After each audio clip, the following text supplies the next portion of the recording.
ஊழல் குற்றச்சாட்டுகளை விசாரிக்க சிறப்பு நீதிமன்றங்கள் அமைக்கப்படும். வாக்குறுதி எண் 21 கொண்டு வருவாங்களா? கொண்டு வந்தாங்கன்னா இவங்க தான் முதல்ல இருப்பாங்க. அரசு நிர்வாகத்தில் சிக்கன நடவடிக்கைகள் மேற்கொள்ளப்படும். அமைச்சர்களின் தேவையற்ற செலவு பயணங்கள் தவிர்க்கப்படும். வாக்குறுதி எண் 24. அது நடக்குதா இங்க? ஏன் இப்போ முதலமைச்சர் இப்போ வெளிநாட்டுக்கு போக போறாரு. முதலமைச்சருடைய பயணம் இப்போ 5வது பயணம். முதல்ல துபாய் போயிட்டு வந்தார், அப்புறம் சிங்கப்பூர், ஜப்பான் போனார், அப்புறம் ஸ்பெயின் ஏதோ 14 நாள் போனார், அமெரிக்கா 17 நாள் போனார்.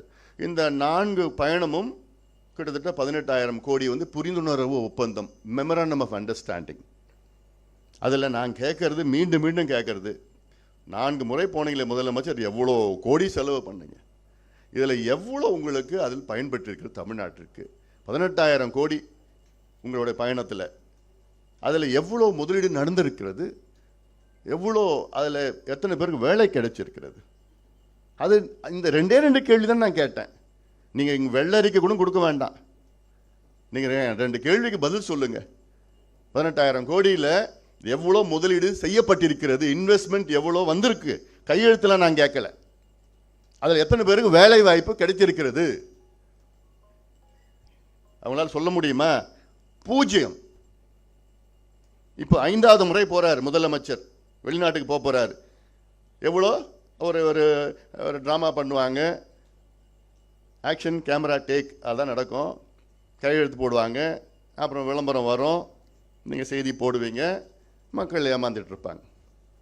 அரசு துறை காலியிடங்கள் நிரப்பப்படும். 3.5 லட்சம் இளைஞர்களுக்கு அரசு வேலை. இதுதான்ப்பா சொன்ன பெரிய ஒரு பொய். 3.5 லட்சம் இளைஞர்களுக்கு அரசு வேலை. 3.5 லட்சம். எவ்வளோ அரசு வேலை கொடுத்தாங்க தெரியுமா? இது வரைக்கும் 44,000 பேர்.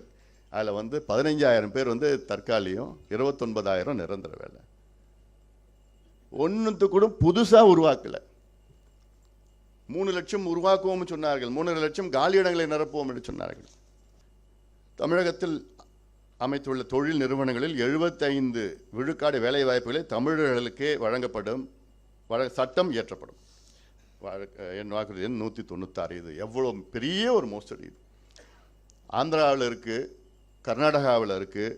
நீங்கள் ஆந்திராவில் நீங்கள் ஸ்ரீ சிட்டி போங்க, அங்கே ஸ்ரீ சிட்டியில் அங்கே யார் முதல்ல வேலை எடுக்கிறாங்க? அங்கே இருக்கிற ஆந்திராவை சார்ந்தவர்கள். கர்நாடகாவை நீங்கள் போனீங்கன்னா அங்கே யார் அங்கே வேலை எடுக்கிறாங்கன்னா கர்நாடகாவை சார்ந்தவர்கள். அங்கே கர்நாடகானா அந்த பகுதியில் இருக்கிறவர்கள். ஆனால் இவர்கள் தொடர்ந்து, நாங்கள் ஆட்சிக்கு வந்தவுடன், இது எவ்வளோ முக்கியமான ஒரு சட்டம், இது முக்கியமான சட்டம். தமிழ்நாட்டில் 1,30,00,000 படித்த இளைஞர்கள் வேலை இல்லாமல் இருக்கிறார்கள். 1,30,00,000 பேர். ஒரு காலத்தில் 78 லட்சம் பேர் எம்ப்ளாய்மெண்ட் எக்ஸ்சேஞ்சில் பதிவு பண்ணாங்க. இப்போ அது எம்ப்ளாய்மெண்ட் எக்ஸ்சேஞ்ச் பற்றி மறந்துட்டாங்க. இப்போ 34 லட்சம் தான் இருக்கிறாங்க. அவங்களுக்கு அதை பற்றி மனசு விட்டுட்டாங்க. வேஸ்ட். அது ரினியூவும் பண்ணல.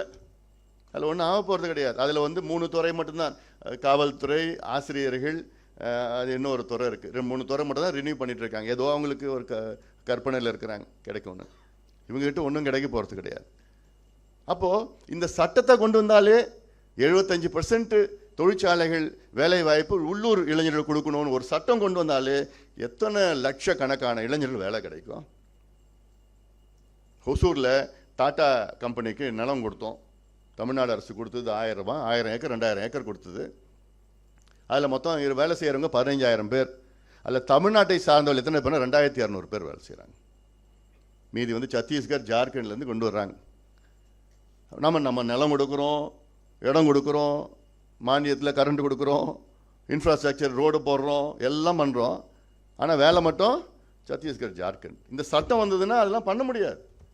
பிளே ஸ்டோர் மற்றும் ஆப் ஸ்டோரில் இருந்து பாலிமர் செயலியை QR கோடு மூலம் பதிவிறக்கம் செய்யுங்கள். செய்திகளை உடனுக்குடன் பெறுங்கள்.